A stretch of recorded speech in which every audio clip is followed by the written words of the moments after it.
Assalamualaikum warahmatullahi wabarakatuh. Mohon izin memperkenalkan diri. Nama saya Waspi Kordowi.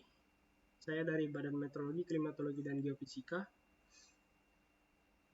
Izin mempresentasikan penelitian saya terkait tinjauan meteorologis potensi pembangkit listrik tenaga angin di wilayah Pulau Seram, Maluku. Untuk pendahuluan sendiri terkait konsumsi energi listrik kita itu yang meningkat tiap tahunnya hingga tahun 2020 itu sampai 1000 kWh.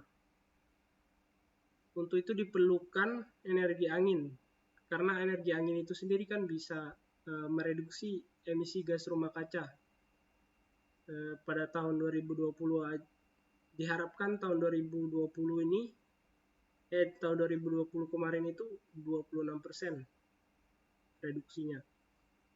Untuk target energi terbarukan itu pada 2025 sendiri itu 23%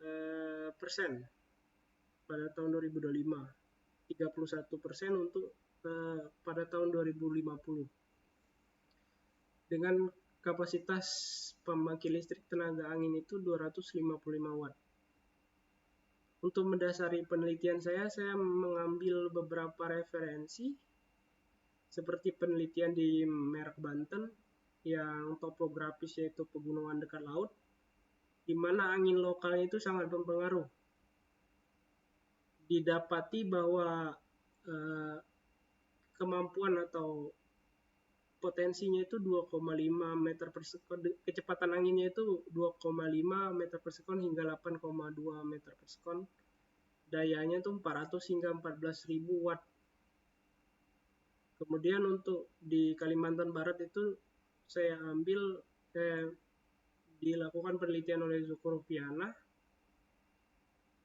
tahun 2017 terkait dengan potensi energi angin di Kalimantan Barat, karena berada di ekuator itu kan banyak belokan-belokan angin yang belokan kinetis begitu. Dengan di penelitian ini tuh syarat dan kondisi anginnya itu harus lebih dari 2,5 meter per sekon. Itu menjadi dasar dalam penelitian ini juga akhirnya. Yang mendasari penelitian saya juga karena Pulau Seram itu masih memiliki rasio elektrifikasi itu 86%. Itu terbagi di 3 wilayah pada Pulau Seram, daerah Seram bagian barat, Maluku Tengah, dan Seram bagian timur. Untuk itu saya melakukan pengkajian terkait potensi energi angin secara meteorologis. Kemudian saya melakukan perhitungan daya listriknya. Untuk metode penelitian yang saya pakai yaitu menghitung konversi energi angin yang ditransfer dalam bentuk energi listrik. Berikut adalah kalkulasinya untuk potensi energi anginnya, untuk kerapatan udaranya, dan perhitungan terkait daya listriknya. Berikut adalah konstantanya. Kemudian saya melakukan syarat dan kondisi, yaitu tidak kurang dari 2,5 meter per sekon. Itu sesuai dengan penelitian yang saya masukkan di pendahuluan. Kemudian saya menganalisis secara spasial rata-rata bulanan dengan data ERA5, monthly average. Jadi data bulanannya itu dirata-ratakan. Itu data yang saya gunakan, data dan alat. Ya, data ERA5 tadi, data model dengan resolusi 0,25. Saya melakukan pengolahan data dengan Excel, menampilkan data dengan graphs dan panoply. Kemudian saya memverifikasinya dengan data observasi di 3 stasiun di Pulau Seram yang mewakili stasiun bagian barat yaitu Kairatu, bagian tengah itu Kobisonta, dan bagian timur itu Geser. Iya, mohon maaf, Maluku Tengah itu daerah Amahai, itu mewakili daerah bagian tengah. Kemudian masuk ke pembahasan.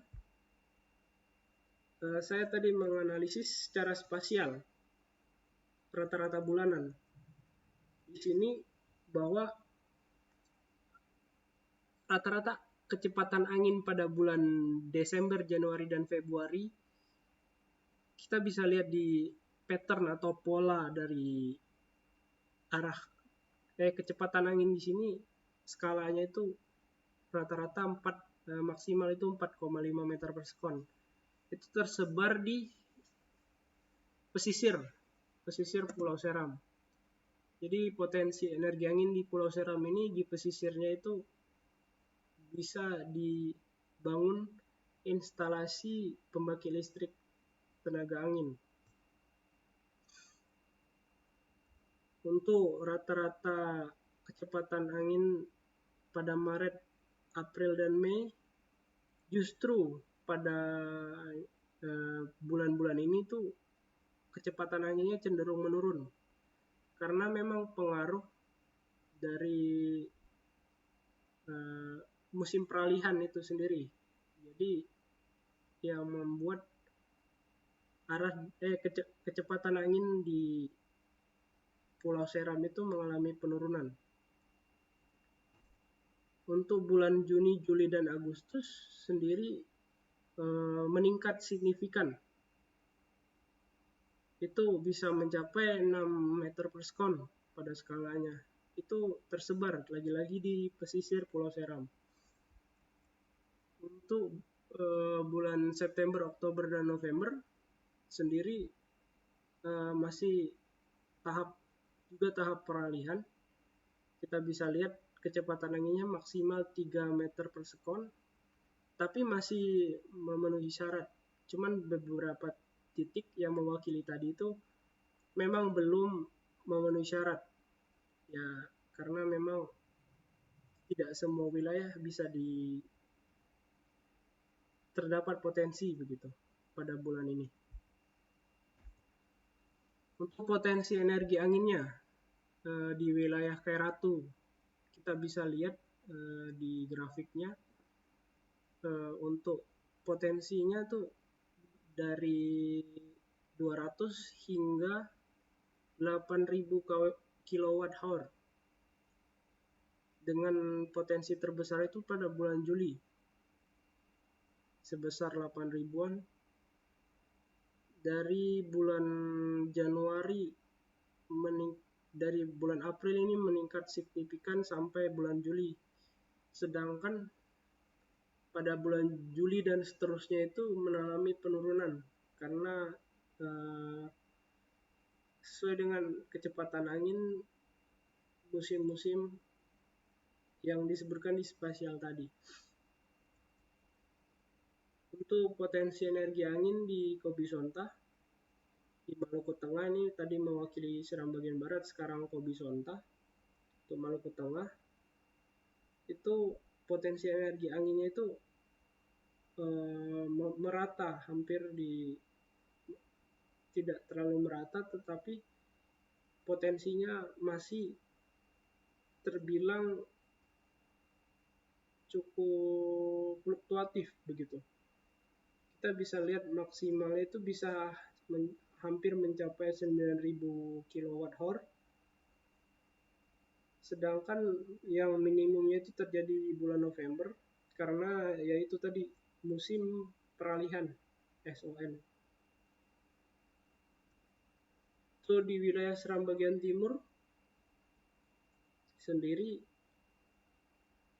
dia relatif juga sama-sama fluktuatif. Di sini kilowatt-hournya hanya mencapai 7.000 lebih, tapi masih bisa mengcover ke bulan-bulan lainnya. Bulan-bulan lainnya tidak separah dengan 2 titik lainnya tadi begitu. Ya, masuk ke kesimpulan. Jadi berdasarkan tinjauan meteorologinya pada tahun 2020 sendiri dan kondisi kelistrikan pada rekomendasi 3 titik itu dengan potensi energinya itu 26 hingga 8.000. Itu potensi yang cukup besar. Untuk lokasi untuk menjadikan rekomendasi pembangunan pembangkit listrik tenaga angin tadi. Walaupun di musim-musim peralihan itu masih terbilang underestimate atau di bawah estimasi. Tetapi masih bisa kalau hanya ada beberapa bulan yang belum bisa mengcover kebutuhan listrik di daerah tersebut.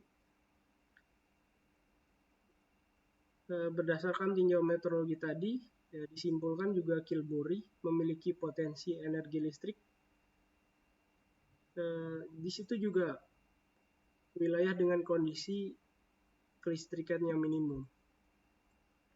Berikut adalah referensi yang saya pakai. Terima kasih atas perhatiannya. Assalamualaikum warahmatullahi wabarakatuh.